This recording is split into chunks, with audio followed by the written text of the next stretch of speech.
بسم اللہ الرحمن الرحیم۔ آج سے ہزاروں سال قبل جزیرہ عرب کے شمالی علاقوں میں یمن کے گرد و نواح میں ایک شہر آباد تھا جسے سبا کہتے تھے، اور وہاں آباد لوگوں کو قوم سبا کہہ کر پکارا جاتا تھا۔ یہاں کے لوگ نہایت ہی نعمتوں اور راحتوں میں تھے۔ ہر طرف لہلہاتی فصلیں اور پھلوں سے لدے درخت موجود تھے، مگر یہ قوم شرک میں مبتلا تھی اور سورج کی پوجا کیا کرتی تھی۔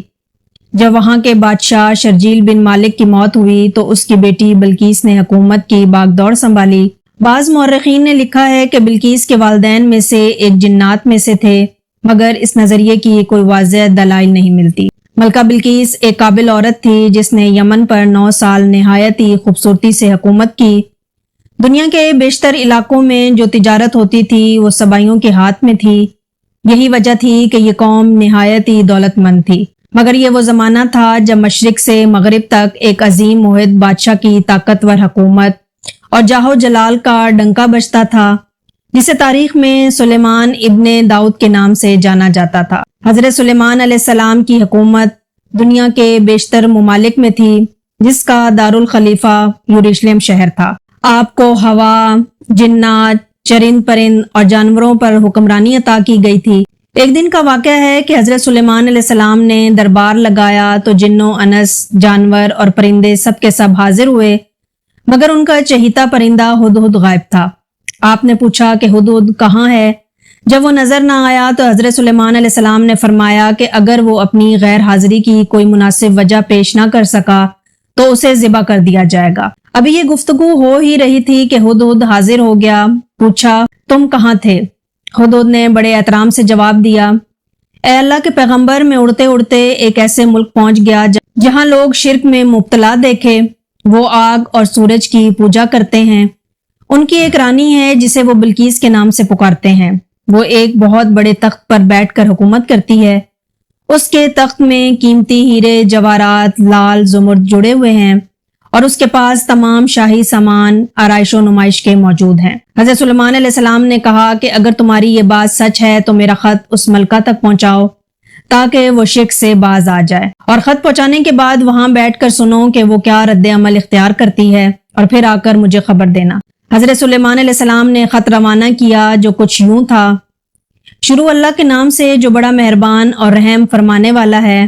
یہ عزت والا خط سلیمان ابن داؤد کی جانب سے ملکہ سبا بلقیس کی طرف ہے، جو ہدایت کی پیروی کرے اور اس کے لیے سلامتی ہے۔ مجھ پر غلبے کی خواہش نہ کرو، میرے مقابلے میں سرکشی اختیار نہ کرو، بلکہ فرمانبردار اور مطیع ہو کر میرے پاس آ جاؤ۔ یہ خط دراصل ملکہ سبا اور اس کی قوم کی طرف دعوت اسلام تھی۔ ہدہد نے یہ خط لے جا کر ملکہ بلقیس کی گود میں گرا دیا۔ ملکہ کے دربار میں اس وقت 300 کے قریب سردار بیٹھے ہوئے تھے۔ انہوں نے جب یہ خط پڑھا تو طیش میں آ گئے اور کہا کہ یہ ہماری توہین ہے، ہمیں اس کا سخت جواب دینا چاہیے۔ مگر ملکہ بہت سمجھدار تھی، اس نے انہیں سمجھایا کہ خط سے پتہ چل رہا ہے کہ یہ کوئی عام شخص نہیں، خدا کا کوئی پیغمبر ہے، لہٰذا ہمیں حکمت سے کام لینا چاہیے۔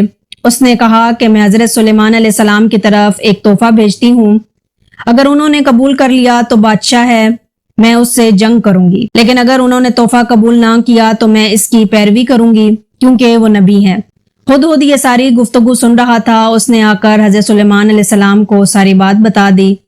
حضرت سلیمان علیہ السلام نے جنات کو حکم دیا کہ شہر میں داخل ہونے والے رستے پر سونے چاندی کی اینٹوں کا فرش بچھا دیا جائے۔ راستے کے دونوں جانب سونے کی عجیب و خلقت جانور کھڑے کر دیے جائیں۔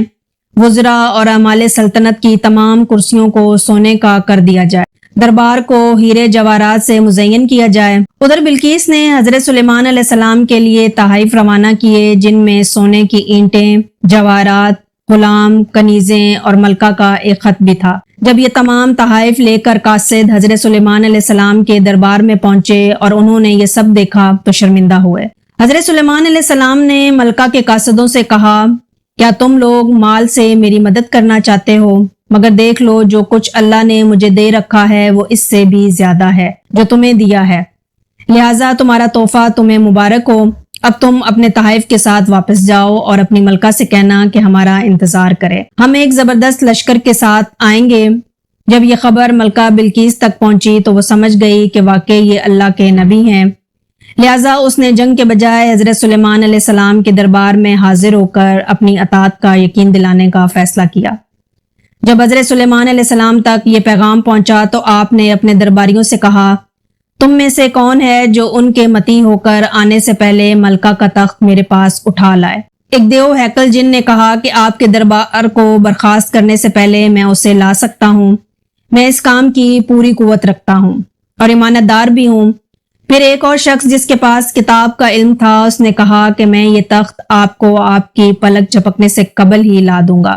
پھر حضرت سلیمان علیہ السلام نے اس تخت کو اپنے پاس رکھا ہوا دیکھا تو پکار اٹھے، یہ میرے پروردگار کا فضل ہے تاکہ وہ مجھے آزمائیں کہ میں شکر کرتا ہوں یا ناشکری، اور جو شکر کرتا ہے تو اس کا شکر اس کے اپنے ہی لیے مفید ہے، اور اگر کوئی ناشکری کرے تو میرا پروردگار بے نیاز ہے اور اپنی ذات میں بزرگ و برتر ہے۔ مفسرین کے مطابق وہ شخص حضرت سلیمان علیہ السلام کا کوئی دوست تھا جس کا نام آصف ابن بقیہ بتایا جاتا ہے، اور بعض نے لکھا ہے کہ وہ آپ کا خالہ زاد بھائی تھا۔ کہا جاتا ہے کہ اس تخت کی لمبائی 80 ہاتھ، عرض 40 ہاتھ اور اونچائی 30 ہاتھ تھی۔ اس میں موتی، سرخ، یاقوت، سبز، زمرد جڑے ہوئے تھے۔ حضرت سلیمان علیہ السلام نے اس تخت میں رد و بدل کر دیا اور اسے پہلے سے بھی زیادہ بہتر بنا دیا۔ جب ملکہ بلقیس حضرت سلیمان علیہ السلام کے دربار میں حاضر ہوئی تو آپ نے پوچھا کہ کیا تمہارا تخت بھی اسی طرح کا ہے؟ اس نے کہا کہ یہ تو گویا ہو بہو وہی ہے، اور ہمیں تو پہلے ہی معلوم ہو گیا تھا اور ہم فرمانبردار ہو چکے ہیں۔ بلقیس کے آنے سے پہلے حضرت سلیمان علیہ السلام نے ایسی عمارت بنانے کا حکم دیا کہ جس کا فرش شیشے کا ہو، نیچے پانی جاری ہو، پانی میں مچھلیاں اور دوسرے آبی جانور ہوں۔ حضرت سلیمان علیہ السلام اس عمارت میں اپنی شاہی تخت پر جلوہ افروز تھے، اور شیشے کے نیچے سے پانی اپنی پوری آب و تاب سے بہہ رہا تھا، جبکہ اس کے اوپر شیشہ نظر نہیں آتا تھا۔ بلقیس کو اس محل میں لایا گیا۔ جب اس نے فرش کو دیکھا تو سمجھی کہ یہ پانی کا ایک حوض ہے، لہٰذا اپنی پنڈلیوں سے کپڑا اٹھایا۔ حضرت سلیمان علیہ السلام نے کہا کہ یہ تو شیشے کا چکنا فرش ہے۔ تب وہ شرمندہ ہوئی اور بول اٹھی، اے میرے پروردگار، میں سورج کی پوجا کر کے اپنے آپ پر ظلم کرتی رہی ہوں، اور اب میں نے سلیمان کے ساتھ اللہ رب العالمین کی اطاعت قبول کر لی۔ لہٰذا بلقیس پر یہ ظاہر ہو گیا کہ جس طرح وہ شیشے کے صحن کو پانی کا لہریں مارنے والا گہرا حوض سمجھ بیٹھی تھی، اسی طرح اس نے اور اس کی قوم نے سورج کی چمک اور دمک دیکھ کر اسے معبود اور خدا سمجھ بیٹھے۔ اسے اپنی فاحش غلطی پر نہایت ہی شرمندگی ہوئی۔ بعض مورخین نے لکھا ہے کہ اس واقعے کے بعد ملکہ سبا مسلمان ہو گئی اور حضرت سلیمان علیہ السلام کے نکاح میں آ گئی، جبکہ بعض نے لکھا ہے کہ آپ نے بلقیس کو یمن واپس بھیج دیا اور اس کے لیے وہاں 3 بڑے محل تعمیر کروائے۔